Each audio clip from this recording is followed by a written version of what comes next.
Oi, oitavo ano, tudo bem com vocês?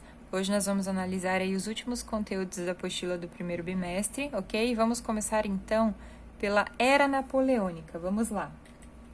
Então, as fases do governo aí de Napoleão, ele foi dividido em 3 períodos basicamente.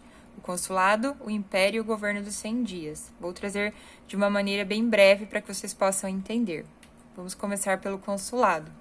Então, esse período se caracterizou aí pela recuperação econômica e a reorganização jurídica e administrativa na França. Nesse momento, pessoal, as oposições foram aniquiladas e a alta burguesia se consolidou e os projetos de emancipação dos setores populares foram sufocados, ok? Qual era o resultado obtido, então? Napoleão foi nomeado aí cônsul vitalício em 1802. Já a fase do Império, Napoleão liderou então várias guerras com o objetivo de expandir o território francês. Os ingleses, preocupados com o poder francês, formaram aí coligações internacionais contra esse expansionismo francês, tá? Então, em 1805, a França tentou invadir a Inglaterra, mas foi derrotada. Nesse sentido, o governo napoleônico tentou enfraquecer a Inglaterra. Então, em 1806, decreta aí o bloqueio continental, que define que todos os países da Europa deveriam fechar seus portos ao comércio inglês, tá? O decreto não surtiu efeito, pois a França não conseguia abastecer todo o mercado europeu, tá? Então, a Rússia, ela tinha aderido a esse decreto após um acordo com a França, mas, como era um país essencialmente agrário, agrícola no caso, né, e estava enfrentando uma grave crise econômica, foi obrigada aí a abandonar o bloqueio continental. E aí, pessoal, por vingança, o que o Napoleão faz? Ele decide invadir a Rússia em 1812. Em Moscou, tropas russas, então, começaram a enfrentar as tropas francesas, que já estavam desgastadas. Então, diante disso, Napoleão não teve outra escolha a não ser ir embora. Em 6 de abril de 1814, um exército aí formado por ingleses, austríacos, russos e prussianos tomaram Paris e capturaram Napoleão, enviando-o para a ilha de Elba. Então, o trono francês, no caso, acaba sendo entregue aí a Luís XVII, ok? Fase do governo dos 100 dias. Napoleão consegue fugir da ilha de Elba e voltar à França em março de 1815. Ele se instalou no poder, obrigando a família real a fugir, mas a sua permanência no poder durou apenas 100 dias, por isso o nome Governo dos 100 dias, ok, pessoal? Agora vamos para um segundo conteúdo, que são as conjurações separatistas na América Portuguesa. Vamos lá.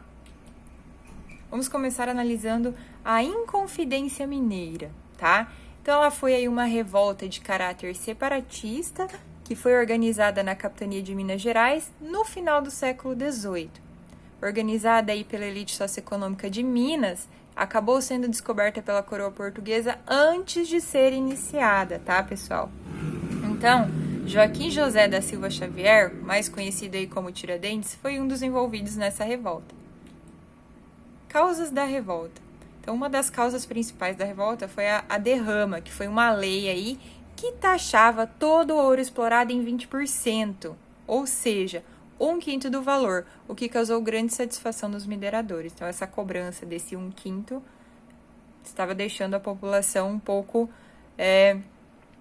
inquieta no caso. Então, e outro motivo no caso foi a proibição da circulação de jornais e revistas que foram proibidos justamente para limitar a circulação de ideias revolucionárias, ok? Então, qual era o objetivo da Inconfidência Mineira?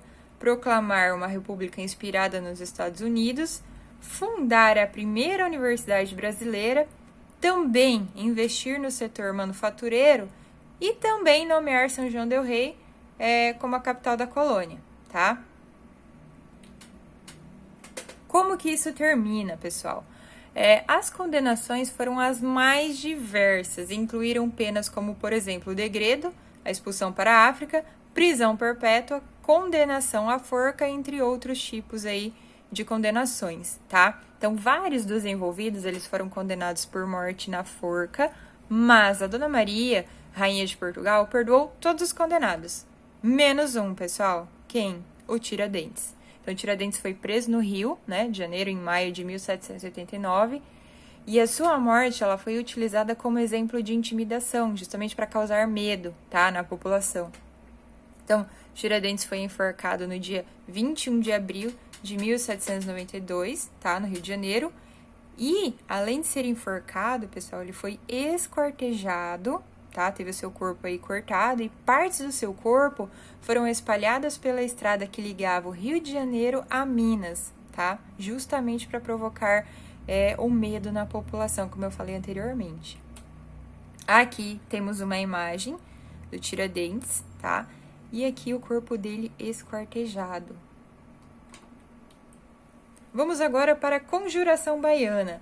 Essa, pessoal, foi uma revolta de caráter popular, também chamada de Revolta dos Alfaiates. Então, ela possui dois nomes, tá? Conjuração Baiana ou Revolta dos Alfaiates. Foi um movimento aí composto por escravos, negros livres, mulatos, brancos, pobres e mestiços que exerciam as mais diferentes profissões, como, por exemplo, alfaiates, sapateiros, pedreiros, entre outras, tá? Então, o que eles queriam? A independência, a república e também a abolição da escravidão. Desfecho, como que termina, tá? Os principais envolvidos foram levados a julgamento, então muitas pessoas foram presas, porém aconteceram outros tipos de julgamento, tá? 1 ano e 2 meses depois eram condenados à morte por enforcamento e depois também esquartejados, esses nomes aí, ó, Luiz Gonzaga das Virgens, João de Deus Nascimento e Manuel Faustino dos Santos. Por fim, temos a imagem aí de algumas pessoas, alguns nomes eu citei anteriormente, tá? Dos que foram condenados pela revolta dos alfaiates, ok? Pessoal, essa foi a nossa videoaula, espero que tenham gostado. Na próxima semana eu retorno com um novo conteúdo. Até mais!